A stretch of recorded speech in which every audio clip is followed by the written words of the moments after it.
हाँ तो बच्चों आप लोग कैसे हो। हाँ आज हम लोग डिस्कस करेंगे संक्षारण। अगर इसको तोड़ने की कोशिश किया जाए तो दो पार्ट में टूट रहा है। एक तो आपका सन, दूसरा आपका है क्षारण। सन का मतलब आपका है सन्नहति, मीन्स द्रव्यमान। क्षारण का अर्थ जो है भोजपुरी भाषा में आप कहते हो झरना, मतलब किसी पदार्थ के या किसी धातु के द्रव्यमान का झरना संक्षारण आपके भोजपुरी भाषा में कहलाता है। जैसे लोहे को आप एटमॉस्फेयर में रख देते हो, वो कुछ दिन बाद झड़ने लगता है। यही जो प्रक्रिया है संक्षारण कहलाती है। अब आप जैसे मान लो आपने कोई धातु ले लिया और इसको आपने एटमॉस्फेयर में रख दिया।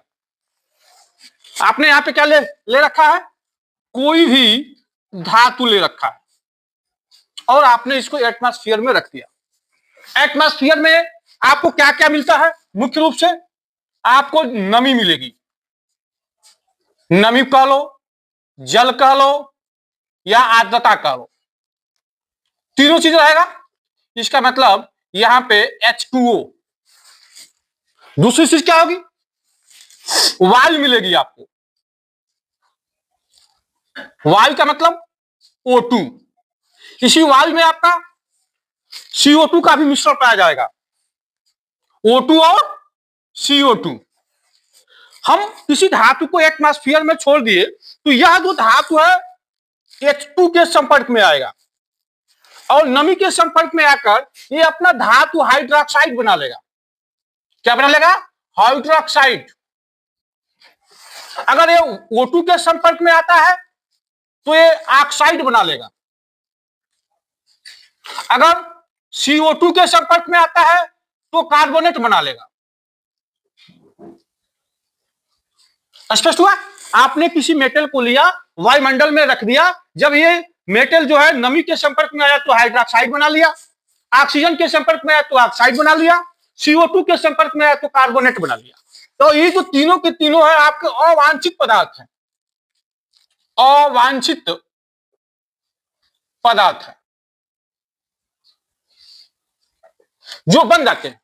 मतलब धातु को वायुमंडल में रखने पर अवांछित पदार्थ हाइड्रोक्साइड, ऑक्साइड या कार्बोनेट के बनने की जो प्रक्रिया है यही क्या कहलाती है? संक्षारण कहलाती है।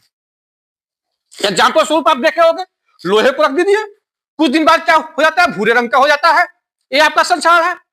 दूसरी चीज आप देखेंगे, महिलाएं जो हैं आभूषण पे बहुत ध्यान देती हैं। चांदी को देख लीजिए, जो महिलाएं नहीं पढ़ी लिखी हैं उससे भी पूछो कि चांदी सही है या खराब है तो महिलाएं ले जाके घर में रख देती हैं। अगर 3-4 माह बाद उस पर काला काला धब्बा दिखता है तो कहती है कि ये जो चांदी है खराब है। तो ये चांदी पे जो काला काला धब्बा आया ये कहां से आया? ये आपका संक्षारण का देन है। कापर पे देखो हरी परत जो लेयर चली जाती है वो भी संक्षारण का ही देन है। अब हम चाहते हैं कि इस संक्षारण से हम कैसे बच सकते हैं, तो इसके लिए हम क्या करते हैं, ये जो धातु है इसके ऊपर हम एक लेयर लगा देते हैं। एक लेयर सवाल है आपका यूपी बोर्ड में भी कई बार पूछा है और नीट और IIT में भी कई बार पूछा गया है। खाद्य पदार्थों को सुरक्षित रखने के लिए डिब्बों में जिंक के स्थान पर टीन का लेपन होता है, क्योंकि यहां पे क्वेश्चन को गौर से पढ़ा जाए। खाद्य पदार्थों को सुरक्षित रखने के लिए, अगर यहाँ पे कोई आपका खाद्य पदार्थ है तो इसको सुरक्षित रखने के लिए डिब्बों में जिंक, अर्थात पहले जो डिब्बे बने होते थे ये आपके जो डिब्बे हैं ये जिंक के बने होते थे, लेकिन अब क्या कर रहा है, जिंक के स्थान पे हम टीन का प्रयोग करते हैं।